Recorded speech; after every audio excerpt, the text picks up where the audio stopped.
Great করা কাঁচা আমের মধ্যে ১ কাপ আটা অথবা ময়দা দিয়ে যে এত সুন্দর রেসিপি তৈরি করা যায় তা কিন্তু ভিডিওটা কেউ না দেখলে বিশ্বাসই করবে না।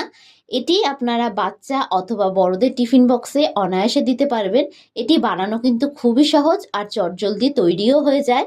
তো তাড়াতাড়ি কিছু বানাতে মন চাইলে অবশ্যই রেসিপিটি একবার বানিয়ে দেখতে পারেন। তো চলুন শুরু করা যাক আজকে আমার এই রেসিপিটি।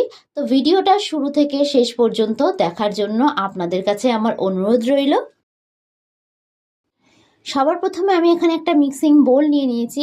এবার আমি এখানে আম নিয়ে নিয়েছি। আমটাকে আমি খুব ভালোভাবে খোসা ছাড়িয়ে নিয়েছি।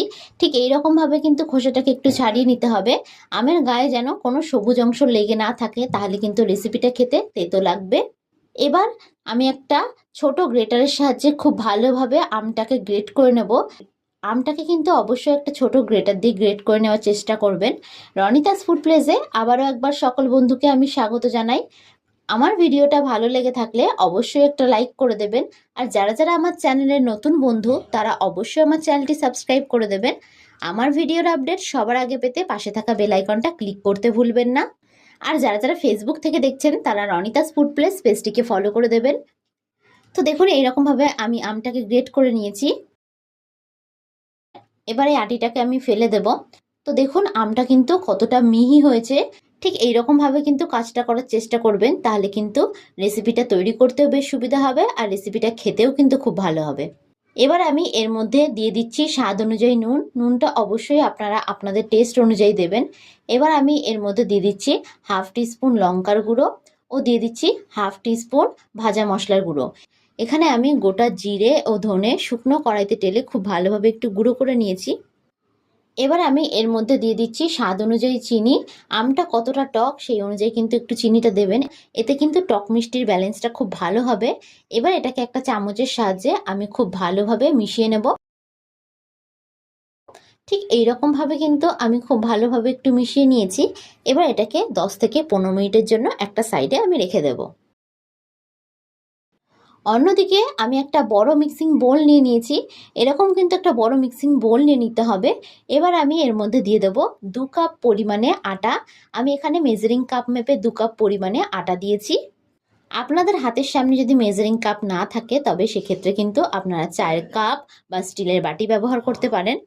এবার আমি এর মধ্যে দিয়ে দিচ্ছি স্বাদ অনুযায়ী নুন ও দিয়ে দিচ্ছি চিনি। এখানে আমি হাফ টিস্পুনের মতন চিনি দিয়েছি। এবার আমি এর মধ্যে দিয়ে দেব 2 টেবিল স্পুন পরিমাণে সাদা তেল। সাদা তেল দিয়ে আমি খুব ভালোভাবে কিন্তু ময়মটাকে দিয়ে নেব। খুব ভালোভাবে হাত দিয়ে ঠিক এইরকমভাবে ময়মটাকে দিয়ে নিতে হবে। আমি এখানে 2 কাপ আটা দিয়ে রেসিপিটা তৈরি করেছি, তবে আপনারা কিন্তু চাইলে 1 কাপ আটা আর 1 কাপ ময়দা মিশিয়ে করতে পারেন, অথবা শুধু ময়দা দিয়েও করতে পারেন। দেখুন ময়মটা কিন্তু খুব ভালোভাবে দেওয়া হয়ে গেছে। এরকম মুঠো করলেই কিন্তু খুব সহজে ডেলা পাকিয়ে যাচ্ছে। এরকমভাবে কিন্তু ময়মটাকে দিয়ে নিতে হবে। তো খুব ভালোভাবে ময়ম আমার দেওয়া হয়ে গেছে। এবার আমি এর মধ্যে দিয়ে দেব আগে থেকে গ্রেট করে রাখা আমটা। সমস্ত আমটাকে দিয়ে আমি খুব ভালোভাবে কিন্তু আটার মধ্যে মিশিয়ে নেব। ঠিক এইরকমভাবে কিন্তু একটু মিশিয়ে নিতে হবে। আপনারা কিন্তু অবশ্যই রেসিপিটি একবার বাড়িতে তৈরি করে দেখবেন বাড়ির সকলের খুব ভালো লাগবে। বারবার রিকোয়েস্ট আসবে আপনার কাছে রেসিপিটি তৈরি করে দেওয়ার জন্য। তো দেখুন খুব ভালোভাবে কিন্তু এইরকমভাবে আমি আমের মিশ্রণটাকে আটার মধ্যে মিশিয়ে নিয়েছি। এবার আমি এর মধ্যে সামান্য সামান্য জল অ্যাড করে খুব ভালোভাবে একটা ডো তৈরি করে নেব। আমি কিন্তু একেবারে জলটা দেব না, সামান্য সামান্য জল দিয়ে কিন্তু আমি ডোটাকে রেডি করে নিয়েছি। আর এখানে কিন্তু আমি রুম টেম্পারেচারে রাখা জলই দিয়েছি, কোনো ঠান্ডা বা গরম জল আমি এখানে ব্যবহার করিনি। প্রতিদিন একঘেয়েমি রুটি পরোটা খেতে ভালো না লাগলে একবার কাঁচা আম দিয়ে এই রেসিপিটি তৈরি করে দেখুন, এর স্বাদ কিন্তু হয় সেরা। আর কাঁচা আম থাকতে থাকতে কিন্তু অবশ্যই একবার এই রেসিপিটি বাড়িতে বানিয়ে ফেলুন। তো দেখুন এইরকমভাবে আমি একটা ডো রেডি করে নিয়েছি। ডোটা কিন্তু খুব নরমও হবে না, আবার খুব শক্তও হবে না। ঠিক এইরকমভাবে একটি ডো আমাদেরকে রেডি করে নিতে হবে। আপনারা কিন্তু দেখে বুঝতেই পারছেন ডোটা কীরকম হয়েছে। এবার এটার থেকে আমি লেচি কেটে নেব। লেচিগুলো কিন্তু আমি রুটির থেকে একটু বড় সাইজের করে কেটে নিচ্ছি, এতে করে কিন্তু রেসিপিটা তৈরি করতে বেশ সুবিধা হবে। তো দেখুন লেচিগুলোকে ঠিক আমি এরকমভাবে কেটে নিয়েছি। এবার আমি একটা লেচি নিয়ে 2 হাতের তালু দিয়ে ঠিক এরকমভাবে একটু গোল বলের মতন করে নিচ্ছি। এবার এইরকমভাবে চ্যাপটা করে নেব। আরও একটা আপনাদেরকে তৈরি করে দেখাচ্ছি। একই রকমভাবে কিন্তু বাদবাকি লেচিগুলোকেও আমি তৈরি করে নেব। আমি যেহেতু এখানে 2 কাপ পরিমাণে আটা দিয়ে করেছি, সেই জন্য এখানে 5টা লেচি হয়েছে। তবে কিন্তু আপনারা চাইলে পরিমাণটা কম বেশি করে করতে পারেন। এবার অন্যদিকে আমি একটা চপিং বোর্ড নিয়ে নিয়েছি। এবার একটা লেচি আমি নিয়ে নিলাম। এবার আমি ওপর থেকে সামান্য পরিমাণে একটু আটা দিয়ে দেব। আপনারা কিন্তু চাইলে এখানে ময়দাও দিতে পারেন। এবার আটার মধ্যে লেচিটাকে আমি খুব ভালোভাবে কোট করে নিচ্ছি। এবার একটা বেলনির সাহায্যে খুব ভালোভাবে আমি একটু বেলে নেব। তবে বেলার সময় একটু খেয়াল রাখবেন, খুব বেশি পাতলা করে কিন্তু বেলবেন না, একটু মোটা রাখারই চেষ্টা করবেন। তো দেখুন ঠিক এই রকম ভাবে কিন্তু আমি বেলে নিয়েছি। আরও একটা আপনাদেরকে আমি তৈরি করে দেখাচ্ছি। একই রকম ভাবে কিন্তু আমি এই লেচিটাকেও বেলে নেব। আমি আবারও বলছি, আমি এখানে আটা দিয়ে বেলছি, তবে আপনারা কিন্তু চাইলে ময়দা অথবা তেল দিয়েও বেলতে পারেন। লেচিগুলোকে কিন্তু খুব বেশি বড় করে বেলার প্রয়োজন নেই, এরকম ভাবে একটু বেলে নিতে হবে। তো দেখুন সবকটা লেচিগুলোকে ঠিক একই রকম ভাবে আমি বেলে নিয়েছি। এরকম ভাবে কিন্তু আপনারা একটু বেলে নেওয়ার চেষ্টা করবেন, তাহলে কিন্তু রেসিপিটা তৈরি করতে বেশ সুবিধাই হবে। অন্যদিকে আমি একটা ফ্রাইং প্যান বসিয়ে দিয়েছি। ফ্রাইং প্যানটাকে প্রথমে খুব ভালোভাবে আমি একটু গরম করে নেব। ফ্রাইং প্যানটা কিন্তু খুব ভালোভাবে গরম হয়ে গেছে। গ্যাসের ফ্লেমটাই কিন্তু আমি এই অবস্থায় হাইয়ে রেখেছি। এবার আমি এর মধ্যে একটা পরোটা দিয়ে দেব।